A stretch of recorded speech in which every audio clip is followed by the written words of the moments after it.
So a quick video on external rotations and that kind of stuff for your shoulders. Nothing's really set up properly, so do bear with me.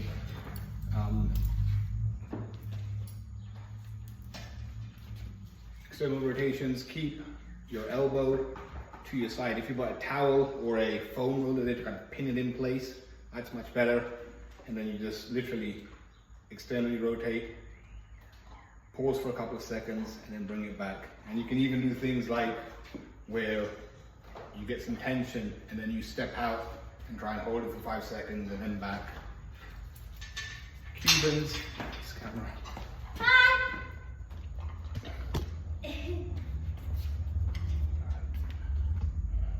There.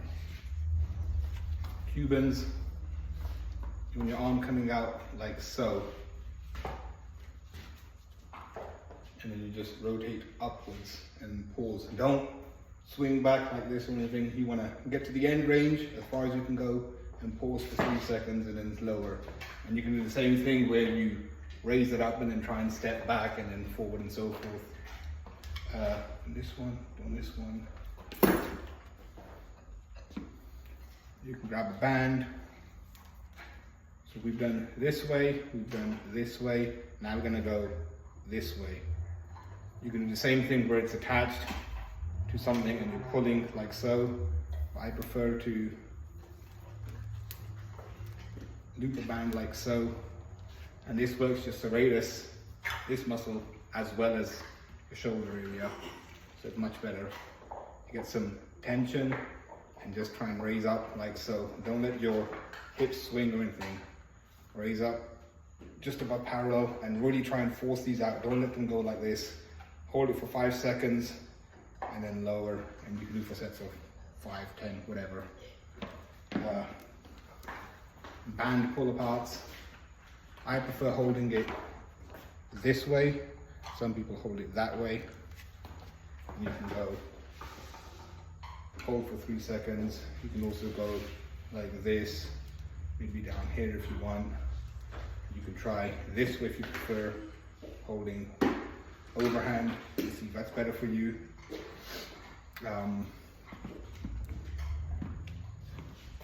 Quick thing on face pulls.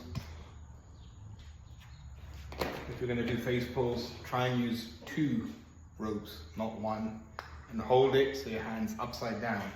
So I'm not going to hold it this way.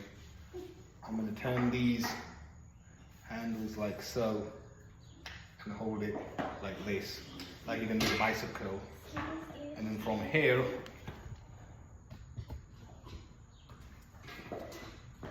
you want to pull your elbows back and then rotate like this as well. That's pretty cool. Again, you can pause for 3 seconds.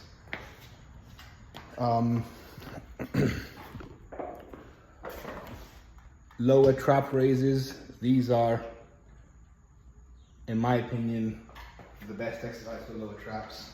Really helps get your arm overhead, which I struggle with. 1 pound dumbbells, you don't even need those. Steady the weight, incline bench. Retract, and then you're going to go out at about a 30-degree angle. Don't swing backwards and then just hold there for 3 seconds and then lower. That's 1 rep. And as you're going up, really try to shrug down as hard as you can to really hit those lower traps.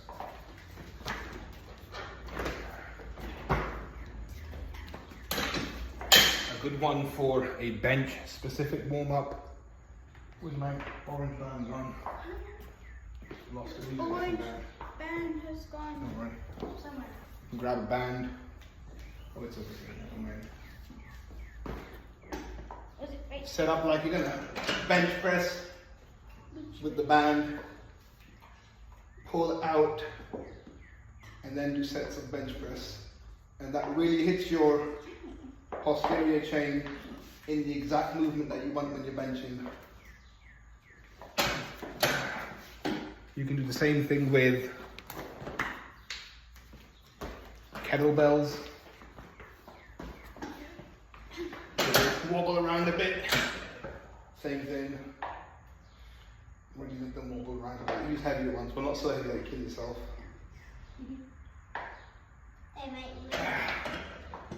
Another great thing for kettlebells, called a waiter's walk. Grab the kettlebell, hold it like so. And it's not square with the body. I like going out about 20 or 30 degrees and then walk. Don't walk around like this, keep stable and just walk. And you'll find all the little muscles that need to stabilize get fucking killed.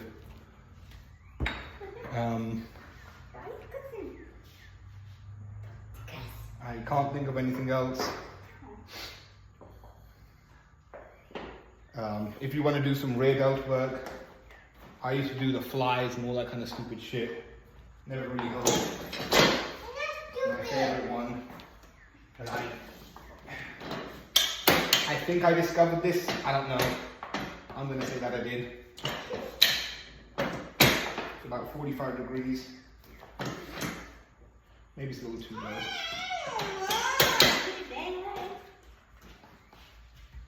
You can know these are pretty heavy. I'll lean over the bench like so. And that way your weight's supported on the bench. And then just roll out to there. And for me, that was by far the best rear delt exercise I've done. It blew up my rear delts to where I don't need to do them anymore. I think that's it. I can't think of anything else. You can rotate between bands and weights. So if you wanted to do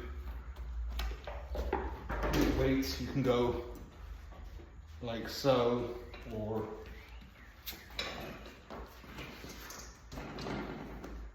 this way, and so forth. The weights make it harder in the beginning and then easier at the top. The band is easier at the beginning and harder at the end. I think bands are much better because you want the resistance right at the end. And there we go.